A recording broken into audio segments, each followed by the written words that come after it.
अस्सलाम वालेकुम नाज़रीन, आज एतजाज़ अहसन ने बिलावल भुट्टो के सामने कप्तान की हमायत में और कप्तान के हक में तकरीर कर डाली और जिस तरह से उन पर जुल्म ज़्यादती हो रही है उस पर आवाज़ उठाई। आइए पहले उनकी गुफ्तगू सुनते हैं फिर इस पर बात करते हैं। ये लेवल प्लेइंग फील्ड नहीं है। हम किसी की गिरफ्तारी पे या खवातीन को जेल में रखने के हक में नहीं है। दरअसल ये बहुत जरूरी एक मार्का हो गया है। यहाँ एक साहब वो आए और मुझे किसी ने पूछा कि वो वजीर आजम बन जाएंगे, चौथी मरतबा वजीर आजम बन जाएंगे। असल में 5वीं मरतबा है क्योंकि शहबाज शरीफ भी उनका प्रॉक्सी था। चौथी मरतबा वजीर आजम बन जाएंगे। मैंने कहा वो तो बन गए, उन्होंने अभी बनना नहीं, वो तो बन गए। उनको वहां से सी ऑफ करता है लंदन से सफीर पाकिस्तान का। फिर इनको यहाँ आते ही अभी वो मफरूर मुजरिम है,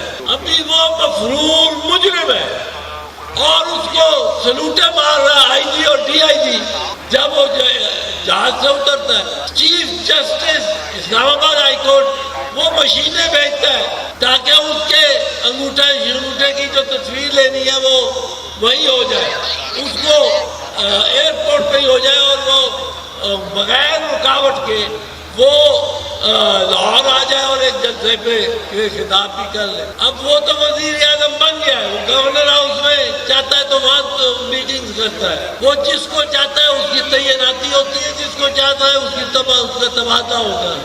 ये लेवल प्लेइंग फील्ड नहीं है और लेवल प्लेइंग फील्ड हमारा मुतालबा है। हम किसी की गिरफ्तारी पे या खवातीन को जेल में रखने के हक में नहीं है। और आज भी हमारा यही ऐलान है कि हम ये इलेक्शन को जो खराब कर रहे हैं, ये मुल्क का बड़ा सरमाया लगता है इलेक्शन पे, 50 अरब रुपए लग रहे हैं, और उसमें अगर इस किस्म का इम्तियाज करके आपने इलेक्शन को खराब कर दिया तो ये असेंबलियां देर पा नहीं होंगी। आज यहाँ खड़े होकर मैं चेयरमैन बिलावल साहब की वसादत से ये मुतालबा करता हूँ कि लेवल प्लेइंग फील्ड बनाई जाए।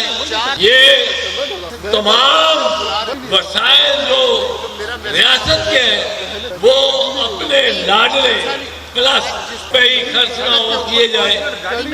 और आखिर में मैं अपनी तरफ से आप सबकी तरफ से चेयरमैन बिलावल भुट्टो को एक बात अर्ज करना चाहता हूँ कि आप में शहीदों का खून है। शहीदों के नाम पे पाकिस्तान में इस वक्त बड़ी अजीमतें दी जा रही। वो शहीद हमारे शहीद है, वो शहीद जो अफवाज पाकिस्तान में वतन अजीज को दिफा करते हुए जान देते हैं, वो हमारे शहीद है, वो हम सबके शहीद हैं। हम उनका एहतराम करते हैं, उनके लिए दुआ करते हैं, लेकिन उनके नाम पे अगर किसी के साथ नाइंसाफी होती हो तो वो पाकिस्तान पीपल्स पार्टी की सरिश्त ही नहीं कि उसको कबूल करे। नाज़रीन, हालांकि पीपल्स पार्टी भी नून लीग की तरह इमरान खान से होने वाली ज्यादती पर और पीटीआई इसम का इंतखाबी निशान बल्ला छीनने पर खुश थी, और जिस तरह से इमरान खान के साथ जुल्म ज्यादती की गई, उनकी पार्टी को नुक्कर में लगाया गया, ये सब पीडीएम की हुकूमत में हुआ। और पीडीएम की हुकूमत में बिलावल भुट्टो वजीर खारजा थे, उस वक्त भी उन्होंने पीटीआई के हक में आवाज नहीं उठाई। और आज भी यही लगता है कि पीपल्स पार्टी भी पीटीआई की मकबूलियत से परेशान है और हसद करती है और यही चाहती है कि पीटीआई को किसी न किसी तरह से नुक्कर में ही लगाया जाए। नाज़रीन, यही वजह थी कि पीपल्स पार्टी ने कभी भी पीटीआई की हमायत में बात नहीं की। आज एतजाज अहसन ने बिलावल भुट्टो के सामने पीटीआई की हमायत करके और उसके हक में तकरीर करके बिलावल भुट्टो के ज़मीर को झंझोड़ने की कोशिश की। बिलावल भुट्टो की वालिदा बेनज़ीर भुट्टो की सियासत कैसी थी, लेकिन आज बिलावल भुट्टो अपने वालिद आसिफ जरदारी की गंदी सियासत पर अमल पैरा है, लिहाजा इसे ऐसी सियासत नहीं करनी चाहिए। दूसरी तरफ एतजाज अहसन का कहना था कि जो लोग शहीद हुए वो पूरी कौम के शहीद थे और इन शहीदों की आड़ लेकर किसी के साथ ज्यादती नहीं करनी चाहिए। नाज़रीन, इनका इशारा 9 मई की तरफ था, जिस तरह 9 मई के वाकये पर शहीदों की आड़ लेकर पीटीआई के साथ ज्यादती की गई और पीटीआई की खवातीन को भी जलील और रुसवा किया गया। ऐसा नहीं करना चाहिए था, क्योंकि ये शहीद सिर्फ एक इदारे के शहीद नहीं बल्कि पूरी कौम के शहीद थे और हमें इन शोहदा पर फख्र है। लिहाजा बिलावल भुट्टो को इस पर आवाज उठानी चाहिए। एतजाज अहसन ने अपनी तकरीर में बिलावल भुट्टो के सोए हुए ज़मीर को झंझोड़ने की पूरी कोशिश की कि बिलावल भुट्टो इस पर आवाज उठाएं, लेकिन उन्हें पता है कि बिलावल भुट्टो इस पर आवाज नहीं उठाएंगे। लेकिन बदकिस्मती से बिलावल भुट्टो को सिर्फ इस वक्त सियासत की और इक़्तिदार की पड़ी हुई है, इसी वजह से वो अपने मफाद की खातिर आवाज नहीं उठाएंगे। नाज़रीन, अब इसके बाद बिलावल भुट्टो और एतजाज अहसन के दरमियान इख्तलाफात पैदा होंगे और रंजिश बढ़ जाएगी।